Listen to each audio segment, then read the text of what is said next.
जोंनि इउपिपिएल दोलोनि गाहाय आफादगिरि आरो जोंनि काउन्सिलनिनो चिफ मानबिराद प्रमद बर' सारनि दैदेननायाव 11 नं चिरांदुवार ब्लकनि सिङाव गुबुन गुबुन ब्लकआव जानाय बायदिनो बाथि खेबनि थाखाय जोंनियावहाय जनता दरबार मोनसे जादोंमोन। बे जनता दरबारनि गेजेरजों फ्राय 100थानिख्रुइबो बारा ग्रुपआ जोंनि सरकारा बे 4 बोसोरनि गेजेराव मा मावनो हादों आरो मा मावबावनांगौ बेखौ साजेसन होनो बिथांमोनजों जों सावरायलायो। फ्राय 5 घन्टा जों सावरायलायदों। गतिके खोब गोजोननाय मोन्दों सावरायलायनो मोननानै।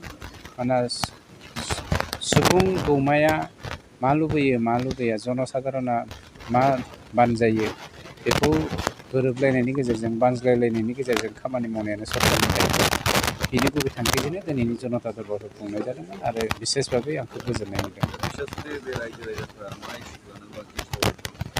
बांसिन ओरैनो जोंनियावहाय इरिगेसन डिपार्टमेन्टनि प्रब्लेमा बारा दङ।